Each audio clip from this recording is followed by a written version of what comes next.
అంచితాతో కూడా ఈ కథ గురించి రాజుగారు ఎక్కువ మాట్లాడేవారు. తర్వాత మేము టేకప్ చేయడానికి one of the reasons is నాకు ఇందాక టెంపుల్ డైలాగ్ చెప్పా కదా, అది నచ్చింది. అది నచ్చి తనకు చెప్పాక ఇలాంటి చిన్న చిన్నవి చాలా పెట్టుకున్నాడు అతను. అంటే unique introduction of the character కానీ కొన్ని కానీ తను రాసుకుని నాకు బాగా నచ్చింది. సో అది పట్టుకొని విడిడ్.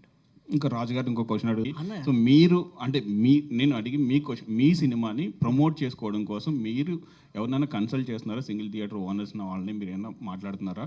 లేదు వస్తారులే అనుకుంటున్నారా? లేదన్న, ఇప్పుడు my film how many theatres I do required, you tell me how many theatres I require. మీరు మీడియాలో ఉన్నారు, ఎంత కావాలి నాకు? 30%, 40%. అంతే కదా. సో ఉన్నదానికి మాకు మీటింగ్స్ జరుగుతున్నాయి, మాట్లాడుకుంటున్నాం దాన్ని ఎలా చేసుకోవాలి ఏంటి అనే దానికి we are doing it as per trade will go. Vaishnavi garu, so మీరు యాజ్ ఏ తెలుగు అమ్మాయి, అలాగే లాస్ట్ టైం అల్లు అర్జున్ కూడా మీ గురించి మాట్లాడారు. ఆయనతో ఏమైనా సినిమా వస్తుందా?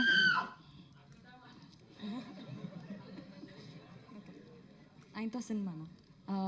ఇప్పుడైతే ఏం లేదండి, ఒకవేళ వస్తే. సో ఇండస్ట్రీ ఎలా ఉంది తెలుగు అమ్మాయిలకి? చాలా కొత్తగా ఉంది. అండ్ మనం అనుకుంది చేయడానికి, ఇప్పుడు ఫర్ ఎగ్జాంపుల్ నేను యాజ్ అ యాక్టర్ చాలా చేయాలనుకుంటాను. నేను ఈ వేలో నేను అంటే how do I convey. So okay, lady oriented movies ఏమైనా ఎక్స్పెక్ట్ చేయొచ్చా మీ నుంచి? నా నుంచా? మేబీ ఇన్ ఫ్యూచర్ మేబీ చేయొచ్చు. ఎందుకు ఇది సెకండ్ బేబీ అంత హిట్ అయింది, కాన్ఫిడెన్స్ లెవెల్స్ ఎందుకు రావట్లేదు?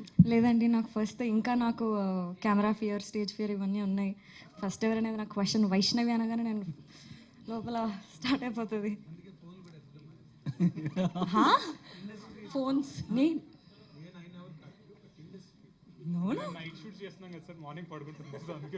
Thank you. Yes sir. Ravi bro, ఇందులో నాకు ఇచ్చిన సీన్స్ తిన్నాను బ్రో. సో ఒక వెర్సటాలిటీ అనేది కొందరు యాక్టర్లో ఉంటుంది, రీసెంట్ టైమ్స్లో మీలో కనిపించింది అది. Thank you so much. So I hope ఈ సినిమాకి మీరు ప్లస్ అవుతారు అనుకుంటున్నాను. నా 100% ఇచ్చాను బ్రో. సో డెఫినెట్గా మీకు ఇది కూడా నచ్చుతుంది అనుకుంటున్నాను. ఓకే, సో ఆ సినిమాలో చాలా భయపెట్టారు కదా విరూపాక్షలో. ఈ సినిమాలో ఏ రేంజ్ వరకు మీ క్యారెక్టర్ని మేము ఎక్స్పెక్ట్ చేయొచ్చు? అంటే ఆ సినిమాలో భయపెట్టే క్యారెక్టర్ చేశా కదా, ఈ సినిమాలో ఏంటంటే ఒక కామన్ మ్యాన్. ఇప్పుడు మీరు ఒక దెయ్యంతో ఎలా రిలేట్ అవుతారో, సో సేమ్ నేను మీలాగా అనమాట, ఒక కామన్ పర్సన్ లాగా. సో హీరోకి బ్రదర్గా చేస్తున్నాను. ఫస్ట్ నుంచి లాస్ట్ వరకు ఉంటుంది, మీరు డెఫినెట్గా నచ్చేటట్టే ఉంటుంది. ఓకే, ఆశీష్ గారు. నెక్స్ట్ ఒకటి సినిమా అనౌన్స్ చేశారు సాస్ అని. సో అది కాకుండా మళ్ళీ ఈ సినిమా రిలీజ్ అవుతుంది, అది ఎక్స్పెక్ట్ అది వస్తుంది.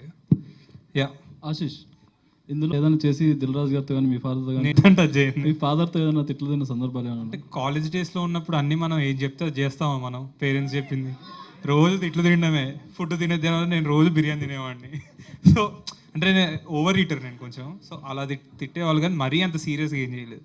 ఆశీష్ గారు, running towards danger and me friends చాలా మంది చెప్పారు మూవీ క్యారెక్టర్స్లో. ఇమీడియట్గా విన్నదైతే ఇదే సార్. ఇదే అంటే చాలా మంది ఒక సినిమా హిట్ అయిన తర్వాత ఒక 50-100 స్టోరీస్ విన్నానని చెప్తారు కదా, సో ఆ నెంబర్ ఎక్స్పెక్ట్ చేశాను. ఓకే, అండ్ రీసెంట్గా నేను ఒక ప్రముఖ వెబ్సైట్లో ఒక న్యూస్ చూశాను. సో ప్రభాస్ గారి స్పిరిట్ మూవీలో మీరు ఆయనకి సిస్టర్ క్యారెక్టర్ చేస్తున్నారని.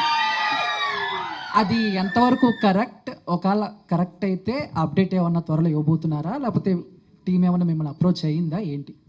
లేదండి, నో. ఒకవేళ వస్తే చేస్తారు? చెప్పండి, మీరు చెప్పండి. అంటే మేము చదివింది మిమ్మల్ని అడుగుతున్నాం, ఇలా వచ్చింది ఒక న్యూస్ అని. సో వస్తే మీరు చేస్తారని అడుగుతున్నాం. వస్తే డెఫినెట్గా చేస్తాను, బట్ ఇప్పుడైతే ఏం రాలేదు sir. Okay, thank you Ashish. Okay, thank you Vaishnavi గారు. అంటే ఒక డేర్ ఇద్దరున్నారు, అల్లు అర్జున్, జూనియర్ ఎన్టీఆర్. సో అంటే నేను చిన్నప్పటి నుంచి నా ఫ్రెండ్స్కి చెప్పుకుంటూ వచ్చాడు డైలాగ్. తగ్గేదేలే, అది అందరు చెప్తున్నారు భయ్య, కానీ నేను కొంచెం డైలాగ్ డెలివరీలో జూనియర్ ఎన్టీఆర్ ఫ్యాన్ ఎక్కువ. సో చిన్నప్పుడు చాలా మందికి ఇట్లా చెప్పేవాడిని, పొట్టోడు అంటే గుడ్డలోడ తీసుకోడదా, అలానంటే నా ఫ్రెండ్ అని అయి ఉండాలి, లేకపోతే నా ఫ్యాన్ అని అయి ఉండాలి. రవి అన్న,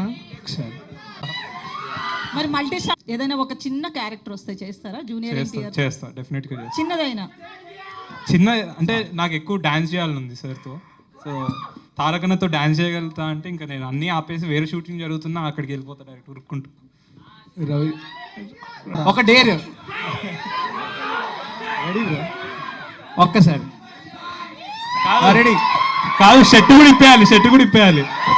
షర్ట్ షర్ట్లెస్ కావాలి. షర్ట్ వద్దులే అన్న రాన్న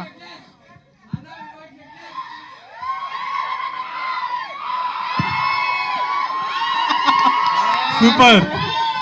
నాగా అంటే చాలా రోజులు ఎందుకు అయిపోయింది కదా బ్రో, ప్రాక్టీస్ పోయింది. అప్పుడు పర్ఫెక్ట్గా రోజు పొద్దున్న లేచిన తర్వాత అదే పని ఉండేది నాకు. సో అందుకని నాగా గారు సార్ నాకు స్టోరీ వింటున్నప్పటి నుంచి అయినా ఫుల్ చాలా క్వశ్చన్స్ ఉండే.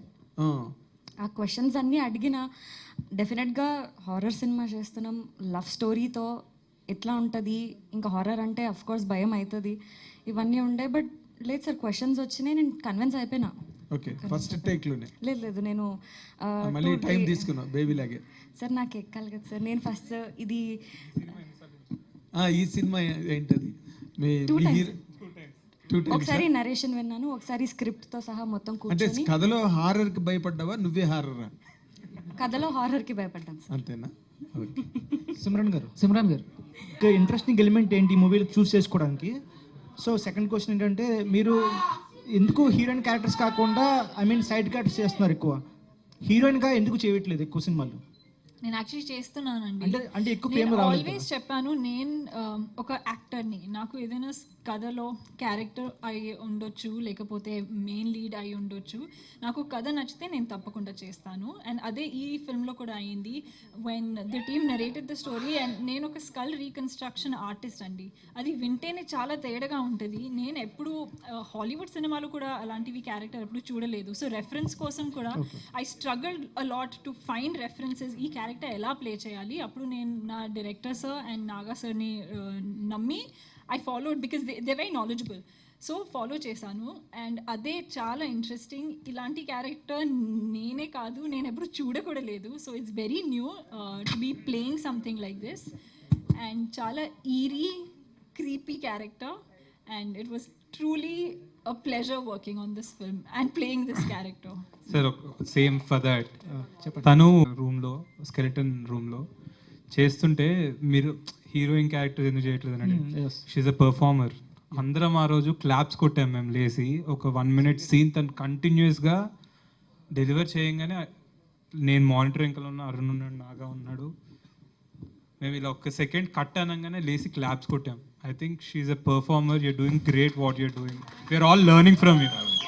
సార్ పీసీ శ్రీరామ్ అప్పుడు కూడా మర్చిపోయాను, PC sir and Keeravani sir, to be in a film that is being helped by such dignitaries is again, అది నా డిస్కోగ్రఫీలో ఫిల్మోగ్రఫీలో ఉంటేనే చాలా చాలా happy. So that's another very big reason why I chose to do the film. అంటే మీరు బేబీకి ముందు ఎవరైనా చేస్తారా నా కోసం? బేబీకి ముందు వైష్ణవి అంటే కొంతమందికి తెలుసు, కొంత ఇది తెలుసు. బేబీ తర్వాత ప్రపంచం మొత్తం వైష్ణవి బాగా తెలుసు. సో మీరు సెకండ్ ఫిల్మ్గా ఈ సినిమా తీసుకునేటప్పుడు 2 ఉన్నాయి. ఒకటి production house, Dil Raju production house అని ఒప్పుకున్నారా, లేదా కథ నచ్చి ఒప్పుకున్నారా? హానెస్ట్గా డేర్ ఒకటి. ఇంకొకటి మీ ఫస్ట్ క్రష్ ఎవరు?